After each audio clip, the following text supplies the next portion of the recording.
చంద్రబాబు నాయుడు గారు మొన్న ఈ మధ్యన మీటింగ్ పెట్టారు కదా మీరు రైతులతో. రైతులు ఏమన్నారు? ఏమండి దీనికి ఒక చట్టబద్ధత కావాలి అని అడిగారు. ఎస్ నేను చట్టబద్ధత ఇప్పిస్తానన్నావు. నేను మోడీ గారిని అడిగావా డయాస్ మీద? ఊరిని గ్యాస్ కొట్టడం తప్ప, ఆయనకి నువ్వు ఆయనకి గ్యాస్ కొట్టడం తప్ప దీనికి ఒక చట్టబద్ధత కావాలని అడిగావా? అడగలా. ఓకే, అప్పు సంగతి సరే. ఏమండి మోడీ గారు, భారత ప్రధాని గారు, మీరు మా రాష్ట్రం వచ్చారు, మా అమరావతిని పునఃప్రారంభించారు, మా గ్రాంట్ ఇవ్వండి ఒక 25,000 కోట్లని అడిగారా? అది అడగలా. రైతుల్ని నట్టేట ముంచేటటువంటి కార్యక్రమం ఇవాళ చంద్రబాబు నాయుడు గారు చేస్తున్నారు. ఈ 33,000 ఎకరాలు ఇచ్చినటువంటి రైతులు మళ్ళా 45,000 ఎకరాలు మళ్ళా నువ్వు సేకరిస్తే కొనేవాడేవాడు? అమ్ముడు పోయేది ఎక్కడా? రేట్లు పెరిగేది ఎక్కడా? ఒక అంతులేని కథలాగా అమరావతి ముందుకు సాగటం తప్ప అమరావతి అభివృద్ధి చేసేటటువంటి పరిస్థితి లేదు. ఆ ఆర్థిక స్తోమత లేదు. వచ్చిన అప్పులు కూడా మీరు ట్రాన్స్పరెంట్గా ఖర్చు పెట్టకోకుండా అవినీతి పరంగా ఖర్చు పెట్టేటటువంటి కార్యక్రమంలోకి మీరు వెళ్ళిపోతున్నారు. అనేక రకాలైనటువంటి కార్యక్రమాలు మీరు చేస్తున్నారు. ఇది దుర్మార్గమైనటువంటి కార్యక్రమం. దీని మీద మేమేదో అమరావతికి వ్యతిరేకమని అసలు నేను ఎదుగుతానండి. అమరావతి జగన్మోహన్ రెడ్డి గారు ఉన్నప్పుడు అమరావతిని డెవలప్ చేయాలని ప్రయత్నం చేస్తే కోట్లకి వెళ్ళి ఎన్ని స్టేలు తీసుకొచ్చారండి గుట్లుగా. కోర్స్ మాది 3 రాజధానులు అనుకున్నా కూడా అమరావతిని అభివృద్ధి చేయాలనేటువంటి మా సంకల్పంతో మాకున్నంతకి ఫైనాన్షియల్గా ఉన్నంత వరకు చేయాలని అనుకుంటే ఎన్ని స్టేలు తీసుకొచ్చారు మీరు?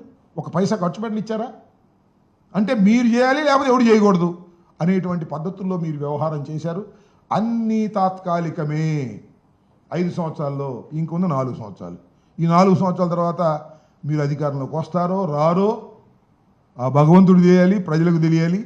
ఈ 4 సంవత్సరాలు 3 సంవత్సరాల్లో పూర్తి చేస్తామంటున్నారు.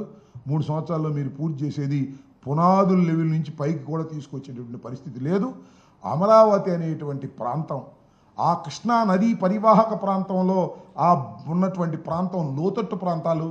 అక్కడ ఏది కట్టాలన్నా కూడా మామూలు రాఖీ ప్రాంతంలో కన్నా 3 అయ్యేటటువంటి పరిస్థితులు ఉన్నాయనేది జగమెరిగినటువంటి సత్యం.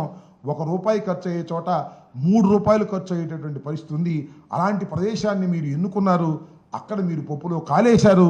దీనివల్ల రాష్ట్రానికి తీవ్రమైనటువంటి నష్టం జరుగుతుందనే విషయాన్ని దయచేసి గమనించాలని కూడా ఈ సందర్భంగా చంద్రబాబు నాయుడు గారికి చెప్పదలుచుకున్నాను.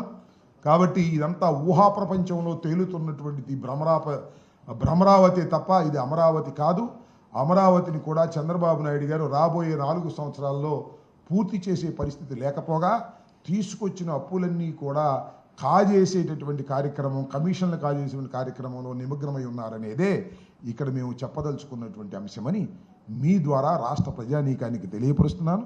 చంద్రబాబు నాయుడు గారికి తెలియపరిచినా ఇంకా మళ్ళీ ఆయన రిటర్న్ వచ్చే పరిస్థితి లేడు, వెళ్ళిపోయాడు. ఏదో ఒక విధంగా ఈ ఫెయిల్యూర్ అయిపోయినటువంటి అమరావతిని సక్సెస్ చేయాలనేటువంటి తాపత్రయం. కానీ స్వామి చెబుతారే అక్క ఆరాటమే కానీ బావ బతకడనేటువంటి పరిస్థితుల్లో ఇవాళ రాష్ట్ర ఆర్థిక పరిస్థితులు ఉన్నాయి. ఇది చాలా సాహసోపేతమైనటువంటి పరిస్థితి. ప్రజల యొక్క ఆర్థిక స్థితిగతుల్ని తాకట్టు పెట్టి చంద్రబాబు నాయుడు గారు చేస్తున్నటువంటి ఘోర తప్పిదమని ఈ సందర్భంగా మీ ద్వారా చెప్పదలుచుకున్నాను. ఒక్కటి కూడా. మరి ప్రధానమంత్రి గారు సాక్షాత్తు మన ఆంధ్రప్రదేశ్కి వచ్చారు కదా, ఎన్ని విభజన హామీలు ఉన్నాయి, మనకు రావాల్సిన డబ్బులు ఎక్కడున్నాయి, కరెంటు బకాయిలు రావాల్సినవి ఉన్నాయి పక్క రాష్ట్రం నుంచి. ఇన్ని ఉన్నా కూడా ఒక్క ఈ విభజన హామీ గురించి కూడా ప్రస్తావన చేయనటువంటి పరిస్థితిలో ఇవాళ చంద్రబాబు నాయుడు గారు ఎందుకున్నారో నాకు అర్థం కాల. ఒక్కటి కూడా అడగల. గ్రాంట్ అడగపోతే అడగపోయారు. ఒక్క హామీలు నెరవేర్చమని అడగనటువంటి సందర్భం ఉంది. పోలవరం ఎత్తు గురించి మాట్లాడామా? దాని గురించి మాట్లాడాలా? పోలవరం ఎత్తు తగ్గించేశారు. దాని గురించి కూడా చంద్రబాబు నాయుడు గారు డయాస్ మీద వచ్చినటువంటి అవకాశాన్ని ప్రధానమంత్రి గారి దగ్గర ప్రస్తావన చేయలేకపోయినటువంటి దుస్థితిలో ఇవాళ ఈ రాష్ట్ర ప్రభుత్వం ఉంది. ఇది చాలా అన్యాయమైనటువంటి కార్యక్రమం. దీని మీద మరి ప్రజలు ఆలోచించాలని ఈ సందర్భంగా నేను చెప్పదలుచుకున్నాను.